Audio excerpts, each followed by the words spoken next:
माझे नाव मंगळाबुद्धू पटेकर, रंद्याचे माजी सरपंच।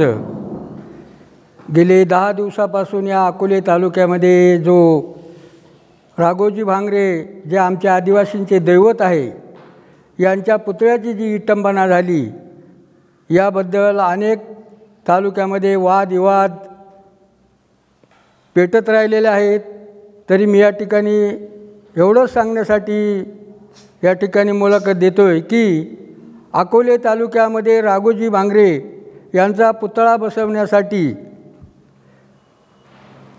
आपले गोविंदराव घारे असतील, मधुराव पिचड असतील, आमचे अशोकराव भांगरे यांनी तिघांनी मिळून ज्या राघोजी भांगऱ्याला ठाणे जेलमध्ये फाशी झाली, त्या ठिकाणी गोविंदराव घारे यांनी ते सगळं रेकॉर्ड उचकून आणि आपले राघोजी भांगऱ्यांचा इतिहास उचकला आणि तिथून मोर 7-8-10 लोक मुंबईवरून पायी अकोले तहसीलवर यायचे आणि ते येत असताना या ठिकाणी अशोकराव भांगरेंना आम्ही या ठिकाणी बसलो होतो।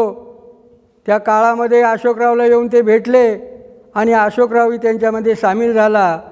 असे एकूण 10-15 लोक प्रथमतः अकोले तालुक्याच्या कचेरीवर जाऊन ही राघोजी भांगरेंची जयंती साजरं करण्याचं काम चालू केलं। त्यानंतर भांगरे साहेब असतील, पिचड साहेब असतील, भांगरे साहेबांच्या डोक्यामध्ये आलं, आदिवासींचा हा एक दैवत आहे, हा आपल्या प्रत्येक आदिवासीच्या घरामध्ये, प्रत्येक आदिवासीच्या देव्हाऱ्यामध्ये बसला पाहिजे।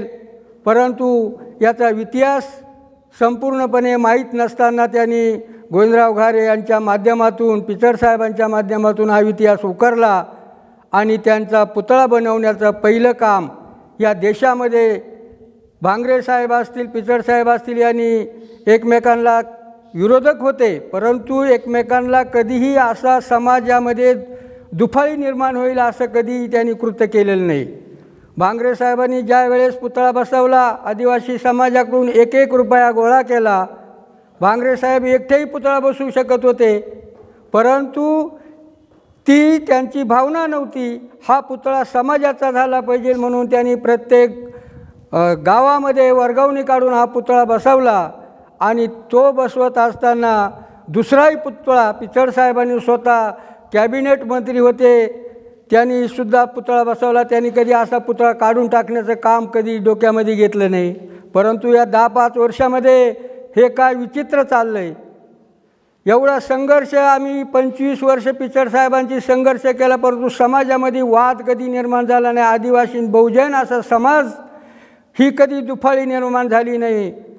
मी या ठिकाणी आमदार साहेबांना हात जोडून विनंती करतोय, हे षडयंत्र जे तुम्ही चालवलं आहे हे तुम्ही थांबवलं पाहिजे। तुमचे वडील आमच्याबरोबर होते, हा पुतळा बसवायला, वर्गवणी काढायला। लहामटे गुरुजी आमच्या स्वतःबरोबर होते, आम्ही गावोगाव फिरून 1-1 रुपया जमा करून तो पुतळा बसवला आहे। तुम्ही आज तुमच्याकडे पैसा आला कुठून? हा समाजाचा पुतळा असताना तुम्ही कुठून पुतळा तयार केला हे समाजाला एकदा तुम्ही सांगितलं पाहिजे। अरे तुला वर्गवणी काढून आमदार केला, हे काम कोणा केलं? अशोकराव भांगरेंनी केलं, मंगळा पटेकरांनी केलं।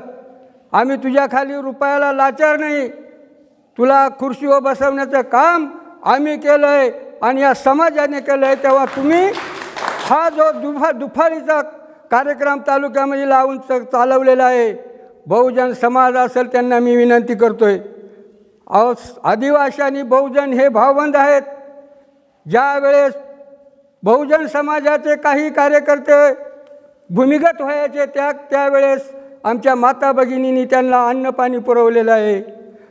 हे तुम्ही लांबटे सांगतोय म्हणून लांबटेचे कार्यकर्ते काही बोलतात।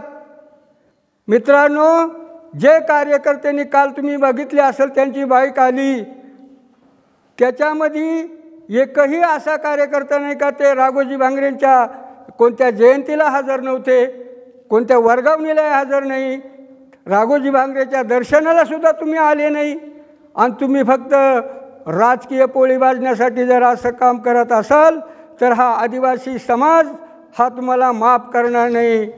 आदिवासींच्या आत्म्याला आत्म दुखलेला आहे। ते कोण शैलेंद्र पांडे ते आम्ही अशिक्षित आहोत, आम्हाला त्यांची नावंसुद्धा माहीत नाही आणि आम्ही जातीवर कधी जाणारही नाही. परंतु जात म्हणून तो ठेका त्यांना दिला नव्हता. तो कोणी ठेकेदार असेल त्याच्यावर गुन्हा दाखल झालेला हा काय पोपट चौधरीनं केलेला नाही. हा समाज म्हणून एक समाजाच्या दृष्टिकोनातून हा गुन्हा दाखल केलेला आहे. तो कोणता कलम लावला आणि कोणता काय हे सुद्धा आम्हाला माहीत नाही. ते पोलीस स्टेशनचं काम आहे. ते काय आदिवासी समाजातील कोणत्या कार्यकर्त्यांना सांगितलं नाही. आम्ही तळावला असतील त्यांना सगळ्यांना बाजूला ठेवून हा कार्यक्रम सगळे पोलीस स्टेशनना त्यांच्यावर कोणते गुन्हे दाखल करायचा हा काम त्यांनी केलेलं आहे. आज या तालुक्यामध्ये मला या ठिकाणी एवढीच विनंती करायची आहे का 40 वर्ष संघर्ष करून तालुक्यामध्ये वाद निर्माण झालेला नाही. तुम्ही 5-10 वर्षामध्ये जर इतका वाद निर्माण करणार असतील तर हा समाज तुम्हाला माफ करणार नाही. लामटे साहेब, तुम्हाला एवढीच विनंती आहे, तुम्ही स्वतः पुढे या. कार्यकर्त्यांना पुढं करून तुम्ही पोळी भाजवण्याचं काम करू नका. आम्ही सगळा समाज तुमच्या पाठीमागं आहे. परंतु लहामटे साहेब, भांगरे साहेब आणि वैभवराव, तुम्ही तिघांनी मिळून हा प्रश्न सोडवला पाहिजे. तुम्ही समाजामध्ये वाद लावण्याचं काम तू करू नको. या समाजाच्या मोहर येऊन तू व्यवस्थितरित्या सांग. तू कबूल केलेलं आहे, तू स्वतः तुझ्या तोंडानं सांगितलेलं आहे का अनावधानाने ही चूक झालेली आहे. याचा अर्थ असा होतो की हे पाडण्याचं षडयंत्र तूच रचलेलं आहे. साहेब, याच राघोजी भांगरेच्या समोर मी स्वतः होतो, लामटे गुरुजी होते, तळपडे साहेब होते. तू शपथ घेतलेली आहे आणि तोच पुतळा तू उखडून टाकतोय. त्यात तिथं शपथ घेऊन तुला आमदार केला आणि तो पुतळा पाडण्याचं काम तू जर करीत असेल तर हा समाज तुला आयुष्यात कधी माफ करणार नाही. एवढंच मी या ठिकाणी थांबतो आणि थांबतो. जय रामकृष्ण हरी.